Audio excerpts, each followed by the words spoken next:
Mr. Spencer, this is Damien Spinelli. I was hoping that you could return my call at your earliest convenience. I have some questions regarding Heather Weber.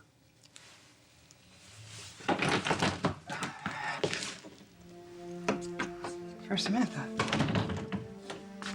You surprised to see me? No, I didn't expect to see you in the office. On the day I buried my son.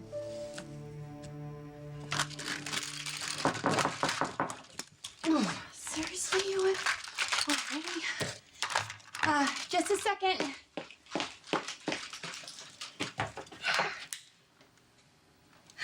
I'm coming.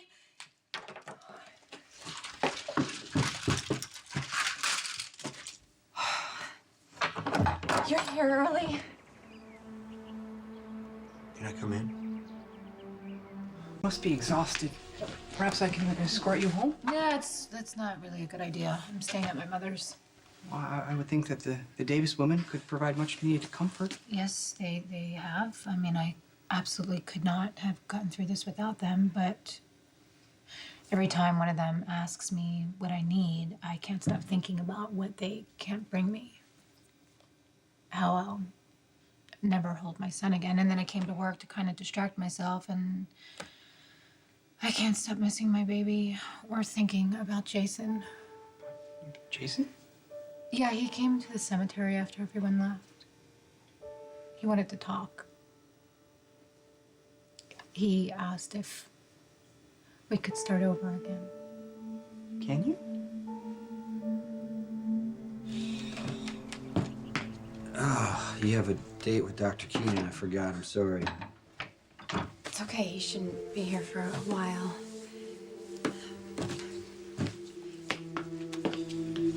What's going on? I went to pay my respects to Sam's baby.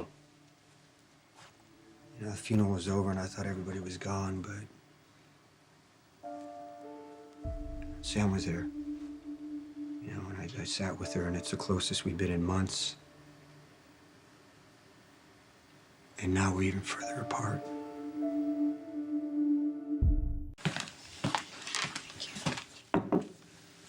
I realize this question may not have a simple answer, but do you think you and Stone Cold can begin anew? You know, I wanted to help, and I thought for a second that she might let me. But she can't get past what happened. What I did. So much has happened between us. I can't get past it. You still love him? Yes. I mean, of course I still love him. No matter what, you love each other. That hasn't changed. You're right. I still love her. I will always love Jason, but Sometimes loving someone isn't enough. Sam can't forgive me for her baby's death.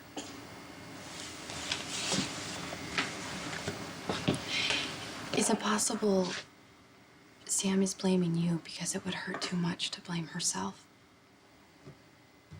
And why would she blame herself? I can only speak from my own experience, but when Lucky and I made the decision to take Jake off of life support, you asked me to consider organ donation for Jocelyn, and I attacked you. It's because you were grieving. Just like Sam is. I accused you of not wanting Jake, of not loving him, because in the moment it was easier to lash out at you than it was to face what I had done. And if Sam can stay angry with you and blame you for everything, then she never has to ask herself why she insisted on staying in that motel. Why she took her newborn out in bad weather or wandered off into the woods. She never has to ask herself if her son was still alive when she placed him in the planting box. She was in shock. She didn't know what she was doing. You understand that, but Sam doesn't right now. She's hiding from a pain that is too terrible to face. A mother can never forgive herself for failing her child. Being in love with someone doesn't guarantee that they'll love you in return. Did something happen with you and Maxie? Mrs. Matthew Hunter is a happily married woman and intends to stay that way until at least her golden anniversary. My attentions were a bother and burdensome, so I decided to withdraw them. I mean, so you mean it? You're really giving up on Maxie? Yeah, but that doesn't mean I would give up on you in stone cold. Well, like you said, sometimes love isn't enough. Are you certain that there's no chance? I wish it all could have been different, Spinelli. I wish I never tried to track down that Franco DVD or went after Heather Weber. Wait, Heather Weber? She's the subject of my latest case. You're investigating Heather Weber? Yeah, preliminary findings are skimmed. Wait, but can I see? forgive me, but should you be beginning? Please, Spinelli, please. It's a distraction. I need it. Okay. I'm begging you. If you insist.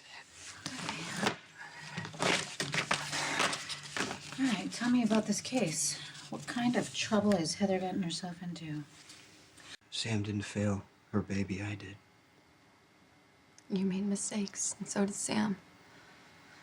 But even if you had done everything right, even if you had made it to the hospital, he might not have survived. There's just no way to know. Exactly. There's no way to know. You know, at the cemetery, I saw Sam sitting on the bench. I could tell how hard she was crying. I couldn't fix it. I couldn't comfort her. And just for a second, I thought about our wedding day and the way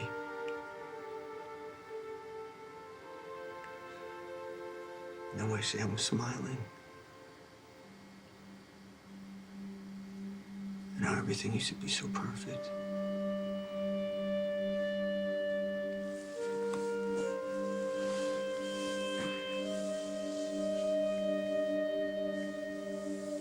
Well, Olivia's becoming increasingly concerned with Heather's odd behavior. Yeah, well, Olivia's not the only one. Have you had a negative experience with Miss Weber as well? I'll fill you in later. Just let me know what you know so far. Okay, well, Heather borrowed Olivia's car without permission the night of that terrible rainstorm. The night my baby was born? Yes, the very same. Yeah, Heather's way was blocked by a road closure, and an officer that arrived to assist observed a person in the passenger seat, and Heather said it was her husband. Okay, wait a minute. I didn't think Heather had a husband. Yeah, nor do I. But the officer provided his description. A white-haired man, older in years, passed out drunk. Any idea who it is? According to Olivia, Heather once had an obsession with Luke Spencer. Wait, you think Luke was in the car with her? Well, I have a call placed to the senior Spencer and hoping to ascertain his whereabouts that night, and with any luck, he'll call back shortly. Look, It's you, Ed.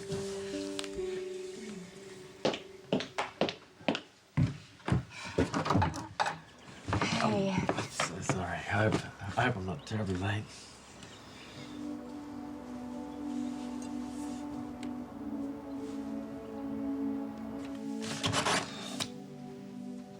I don't want to sit around and wait for the phone to ring. I mean, besides Luke may or may not call back. I think we've got to find another way to track Heather's movements, maybe get her phone records or something. I don't think Ferncliff offered a cellular plan. No, but maybe Steve got her one. Or she could have gotten a burner, although those are virtually untraceable. You know, perhaps if you apprise me of your dealings with Heather. The woman is nowhere near as recovered as she wants people to think she is. She's hated me ever since I forgot to deliver that stupid letter. What letter? When I went to see her at Ferncliff, she agreed to tell me all about Jason's birth, but I had to give Steve some letter. And then she started telling me about Franco and Jason being twins, and I was so upset I left without it. That's an understandable lapse. Not from Heather's point of view. She got out of Ferncliff, and she threatened to tell Jason about Franco before I was even ready. Oh, gosh, no doubt adding to the terrible strain that you were already under. Yeah, but once the truth came out, Heather kept hinting that she would find another way to make me pay. Her hostility seems out of proportion to your transgression. Honestly, that woman needs to be back in Ferncliff, and I wouldn't mind catching her doing something that would send her back there. I don't see anything about Heather's release in here. Well, perhaps you're looking under Ferncliff. It would actually be filed under recent activity. Okay, well, we need a filing system, Spinelli. Well, I think the organizational system is quite clear. Clear to you, but not clear to everyone else. If it were clear to everyone else, maybe we would have it alphabetically. Yeah, Then it would be clear to everyone increasing else. the ease in which an evildoer could penetrate the system or a disgruntled client. I can't believe we're doing this. We're sitting here having Chinese food, having the same argument. It's kind of like old times. I guess it is. Almost. I thought we said tonight. Perhaps I've got my wires crossed. I was just leaving, actually. Why don't I open some wine? Thank you for listening. Of course. You know, you can come to me for anything. Anytime. That's what friends are for, right? Have a good night.